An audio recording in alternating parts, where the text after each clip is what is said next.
حضرت نظام الدین اولیاء رحمۃ اللہ علیہ بیان کرتے ہیں کہ اجودھن کے قریب ایک ملا رہتے تھے جنہیں اپنے ظاہری علم پر بہت زیادہ ناز تھا۔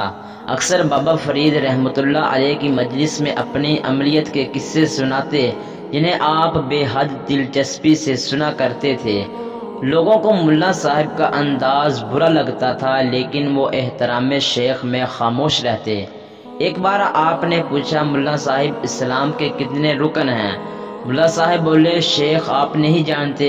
اس کا جواب تو کوئی عام مسلمان بھی جانتا ہوگا۔ اسلام کے 5 ارکان ہیں: توحید، نماز، روزہ، زکوٰۃ اور حج۔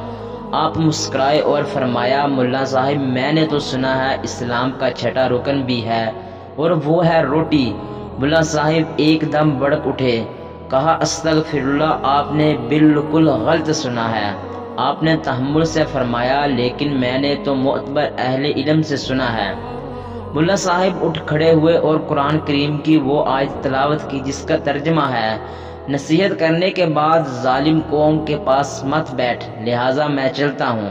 بابا فرید رحمۃ اللہ علیہ بھی کھڑے ہو گئے، محبت سے ملا صاحب کا ہاتھ پکڑا اور فرمایا، ملا صاحب اختلاف رائے اپنی جگہ، لیکن ہم سے ناراض ہو کر تو نہ جائیں۔ لیکن ملا صاحب نے اپنا ہاتھ چھڑایا اور غضبناک اور چل دیے۔ ملا صاحب اس کے بعد حج کے لیے روانہ ہو گئے، حج کی سعادت حاصل کی، مکہ مکرمہ اور مدینہ منورہ میں 7 سال قیام کیا اور پھر وطن واپسی کے لیے روانہ ہوئے۔ اچانک سمندر میں سخت طوفان آیا اور ملا صاحب ایک تختے پر تیرتے ہوئے کسی جزیرے تک پہنچ گئے۔ جزیرہ دیکھا تو نہ پانی، نہ درخت، نہ گھاس۔ 3 دن تک بھوکے پیاسے غار میں اکیلے بیٹھے رہے اور دعا کرتے رہے کہ اے پالنے والے اس عذاب سے نکال لے۔ 3 دن بعد کہیں سے ایک شخص آیا اور آواز لگائی کہ روٹی خرید لو۔ ملا صاحب نے اسے بلایا اور اپنی دکھی داستان سنائی۔ وہ بولا، میرے پاس روٹی بھی ہے اور پانی بھی ہے۔ ملا صاحب نے بے بسی سے کہا، بھائی میرے پاس 1 پیسہ تک نہیں ہے۔ پھر پوچھا، کیا تم مسلمان ہو؟ وہ بولا، الحمدللہ میں مسلمان ہوں۔ ملا صاحب نے فوراً بھوکوں کو کھانا کھلانے کی روایت بیان کرنا شروع کی۔ وہ بولا، میں بھوکوں کو کھانا کھلانے کے ثواب سے واقف ہوں، لیکن رزق حلال کمانے کا حکم بھی اللہ نے ہی دیا ہے۔ ملا صاحب نے اسے اپنی نماز، روزے، زکوٰۃ اور 7 حجوں سے مرعوب کرنے کی کوشش کی، لیکن وہ ٹس سے مس نہ ہوا۔ آخر وہ بولا، چلیے میں آپ پر رحم کھاتا ہوں، اپنے 7 حجوں کا ثواب مجھے دے دیں، میں آپ کو روٹی کھلا دیتا ہوں۔ ملا صاحب نے سوچا زبانی ثواب دے دینے سے کیا ہوگا، لہٰذا بولے، چلو 7 حجوں کا ثواب تمہیں دیا۔ ملا صاحب نے روٹی کھائی تو جان میں جان آئی۔ اس سے پوچھا، تم کہاں رہتے ہو؟ قریب کوئی آبادی ہے؟ لیکن اس نے برتن اٹھائے اور غار سے نکل گیا۔ ملا صاحب نے اس کا پیچھا کرنے کی کوشش کی لیکن وہ پہاڑوں میں غائب ہو گیا۔ 3 دن بعد جب ملا صاحب کی حالت خراب ہونے لگی تو وہ کہیں سے پھر نمودار ہوا اور اس بار ملا صاحب کے روزوں کا ثواب لے کر چلتا بنا۔ 3 دن بعد نمازوں اور پھر 3 دن بعد زکوٰۃ کا ثواب بھی اس نے لے لیا۔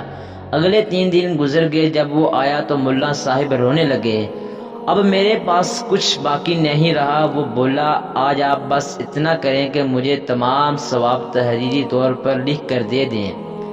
ملا صاحب نے کاغذ پر لکھ کر دے دیا کہ میں نے اپنی تمام عمر کی نمازیں، روزے، زکوٰۃ اور حج اس شخص کے ہاتھ روٹی کے بدلے فروخت کر دیے اور نیچے اپنے دستخط کر دیے۔ روٹی کھاتے ہوئے سوچا کہ 3 دن بعد گزارا کیسے ہوگا، اس لیے آج اس کا پیچھا ضرور کرنا ہے۔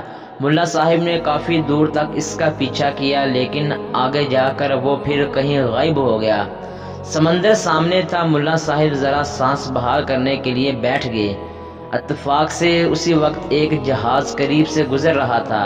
ملا صاحب نے اپنی قمیض اتار کر دیوانہ وار ہوا میں لہرائی۔ جہاز والوں کی نظر ان پر پڑی اور انہوں نے کشتی بھیج دی۔ خدا کی قدرت، یہ ہندوستانی حاجیوں کا یہی جہاز تھا، لہٰذا انہوں نے ملا صاحب کی خوب خدمت کی اور وہ بخیر عافیت اپنے گھر پہنچ گئے۔ کچھ دنوں بعد اپنی عبادت و ریاضت کا حال سنانے بابا فرید رحمۃ اللہ علیہ کی خانقاہ پہنچے۔ بابا فرید رحمۃ اللہ علیہ نے کھڑے ہو کر استقبال کیا اور فرمایا، ملا صاحب بہت عرصہ بعد تشریف لائے ہیں۔ ملا صاحب خشک لہجے میں بولے، یہاں ہوتا تو آتا، میں حج کرنے گیا تھا۔ 7 سال تک مکہ مکرمہ اور مدینہ منورہ میں قیام کیا ہے، حرمین شریفین اور مسجد نبوی صلی اللہ علیہ وسلم میں نماز ادا کرنے کی سعادت حاصل کی ہے۔ آپ نے خوش مزاجی سے پوچھا، آپ واقعہ خوش قسمت ہیں مولانا، اب آپ تو ہم سے ناراض نہیں ہیں نا؟ 7 سال پہلے آپ ہم سے ایک چھوٹی سی بات